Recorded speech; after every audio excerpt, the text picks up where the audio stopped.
African skies. Patrick, it's a superb choice of music. It really gives you a great sense of Africa, and the decision he made was right. Paul, playing in Africa, absolutely, there's no doubt about it. I suppose Africa has played a particular strong part in my life, and I suppose lived in South Africa in over a couple of different periods, but I suppose we're at the stage where I was a doctor. I had been injected with this needle. I was ready to actually settle down with somebody, and I suppose, like the story of the beggar in Baghdad, I took off to Samara and I headed off to New Zealand. And where I ended up in New Zealand was Dunedin, next stop Invercargill, next stop Antarctica. During that period, we were treating the Vietnamese boat people with tuberculosis. And one day, somebody came to me and said, would you like to screen some of the people here for asthma? I was doing respiratory registrar. And I said, sure. And as a consequence of that, I ended up, believe it or not, down with the Naval Reserve. And Colonel Ramboka took off in Fiji. He had a coup, took over the island, and New Zealand went to war, and I was part of the Naval Reserve. But luckily, probably because of my background in Northern Ireland, they gave me New Zealand permanent residency, but probably thought it wasn't appropriate that I joined the ships and went to war. So I was Surgical Lieutenant Commander with the New Zealand Naval Reserve at land. And after New Zealand, we're going into the period, of course, where September 1989, you had the whole of East Europe. Welcome back to Sunshine Meets with my special guest, Dr. Patrick Treacy. Patrick, can you give us your next piece of music? This is another song that was recorded at Hansa Studios in Berlin. And we're at the period where I had came back up from New Zealand. My girlfriend, believe it or not, had sort of broken from me during the period as well, which was, I suppose, quite traumatic at the time. And I wasn't sure what the next move was in life. So, believe it or not, I had 2 letters in my hand. I was in Berlin the night the wall came down. I was there from, I suppose, the 4th of November 89 until the 11th. And this is a period when the whole world around us was changing. You know, there was, I suppose, protests building all through Eastern Europe. And the world that we were living in was never going to be the same again. We knew that. I was photographed on the wall, interviewed on television, that sort of thing. And I had 2 letters in my hand. One of them was from my girlfriend who had sort of broke it up. And the other one was somewhere that was going to bring me to sunnier climes, and that was to in Iraq, Baghdad. Now you can imagine standing on the wall on a cold November night. It was horrendously cold in Berlin in that period. Certainly the thoughts of palm trees and date trees in Baghdad was very attractive, but little did I know that I was sort of jumping out of the frying pan right into the fire, because of course this is in the period 1990, just before the Gulf War, you know, sort of happened. But we'll get to that in a moment. Certainly the song, I think, which reflects to an extent the zeitgeist of the sort of Cold War, or the spirit of the age, as we would say. During my period in Germany, I certainly had picked up a bit of German. I could understand, I suppose, the screams and shouts from the other side of the wall. "Wir wollen raus, we want out of here." David Bowie, who was always a long time sort of I suppose, favourite of mine. He was living in Kreuzberg at the time, the Turkish ghetto, and he produced Heroes, absolutely wonderful song, in the period of 1989. And believe it or not, the Hansa Ton studio was only 500 yards from the wall, and during that period, certainly the Red Guard would look down over the control room where David was writing his music. I got to know an awful lot of these artists in later years, and discuss the songs and their music with them, and yeah, I've been very lucky in that way, sort of met Bob Dylan, I suppose, Dave Gilmour, Pink Floyd, David Bowie, many people.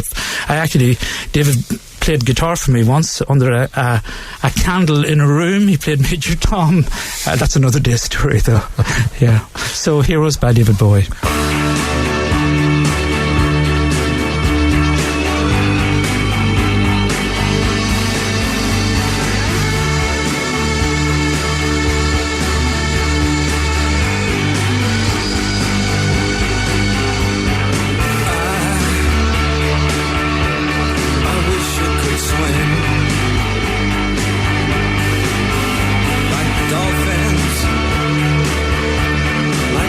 Can swim.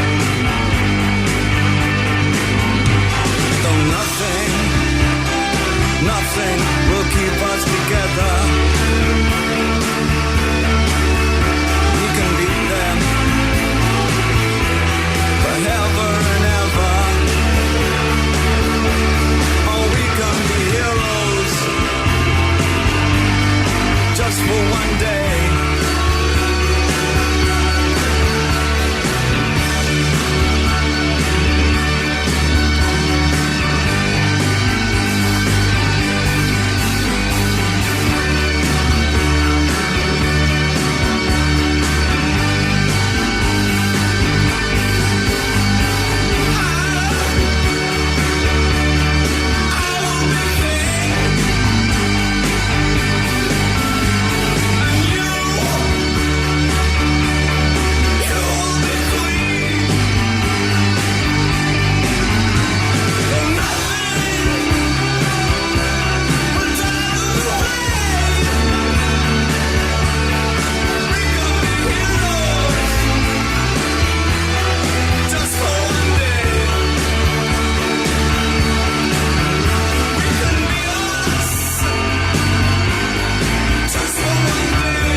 That was Heroes by David Bowie. My special guest this evening is Dr. Patrick Treacy.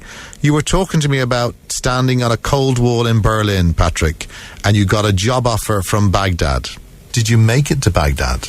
Well, you know, as exciting as times are in 2012, believe it or not, back in 1990, things were even more exciting because not only had the Berlin Wall come down, but suddenly I did make it to Baghdad. And this was a period, of course, that the Iran-Iraq war was on.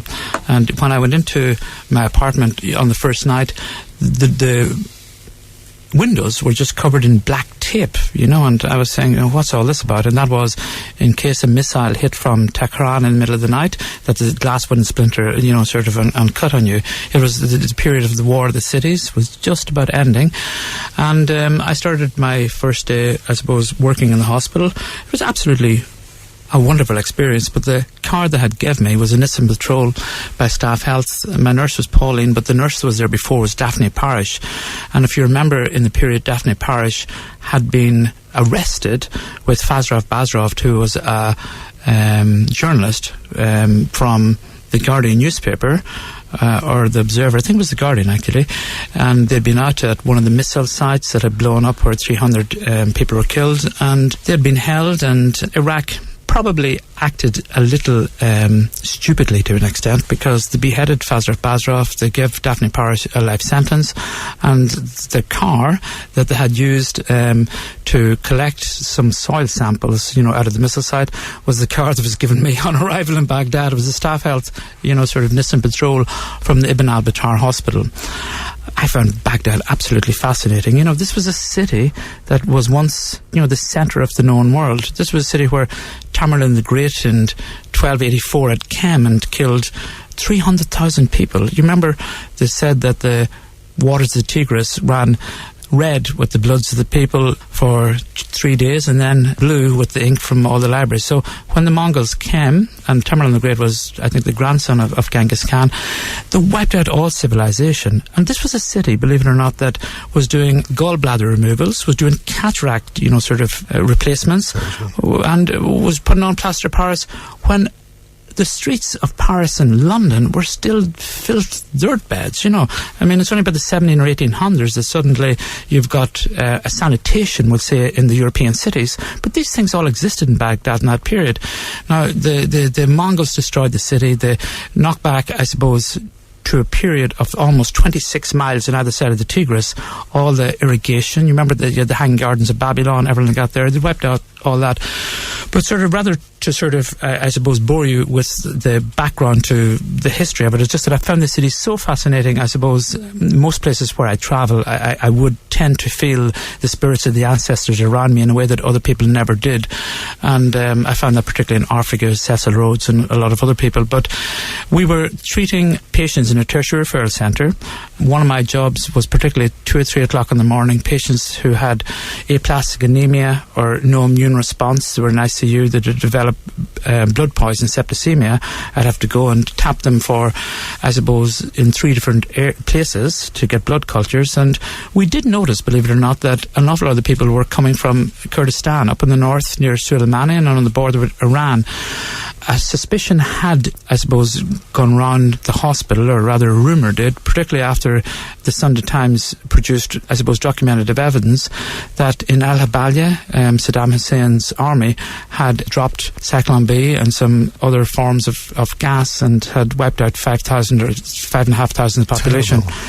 Absolutely. So my inquisitive nature, whatever, brought me to the area. I got a taxi, went 300 or 400 miles up into the area, met with the Peshmerga, which were the freedom fighters, I suppose, of the Kurdistani people. Were you scared, Patrick? No, I've never really been scared in any of the things I do in life, from the point of view that you almost have an intrinsic feeling that you're going to come out the other end of it.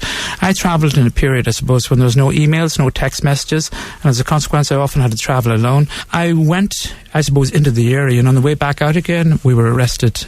That's myself and the taxi driver, Mohammed, by the Iraqi army.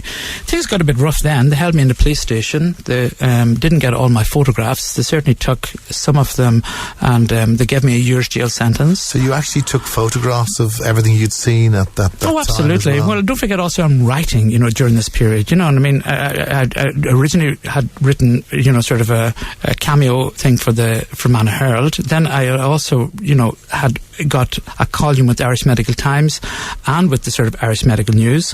And as a consequence, I was always reporting back home. So it gave me a great insight. To an extent, I was almost like a journalist on the ground. And very few people had got into the area, particularly Westerners. And they held on to me and roughed me up a bit, but not in any serious way. But, I mean, you'd go to bed at night time hearing the screams of other, sort of captives and prisoners, and most probably the taxi man, sort of, which was a bit disconcerting. They didn't get my license, so that sort of, I had the Jeep. But one morning, only about 5 days into it, this colonel came down to me and said, "You think we're all barbarians here, do you?" And of course I'm not going to say yes I do, But he says, "Well, I know Trinity College, I know James Joyce," and he put my arm up behind my back and hustled me a bit up through his friends to this door and threw me outside. And I didn't know what was happening. And then the door opened and he threw out my yellow knapsack, my cameras, some photographs, and this was after, sort of days of interrogation, actually, as to who it was. I thought it was an American spy. And then I had to do a long walk, sort of back to where the gate was. It was a bit like Billy Hayes and Midnight Express. Honestly, I didn't know whether I was going to get shot or not. And then I sort of went back to the door and sort of said, what about Mohammed? Sort of, and I knew that I wasn't going to get anywhere, get the hell out of there. And I got a taxi back to Baghdad. I met Chris Duckling, who was a microbiologist, and Chris got my gear. I flew straight out of the country. Lucky enough, I went to Copenhagen. That was the 26th of July 1990, and I was at the Galway races 2 days into August watching TV when I seen that Saddam Hussein had invaded Kuwait. And all my friends in the hospital were held as hostages, believe it or not. So I was the lucky one. 1 week before, I was the hostage and they were all free.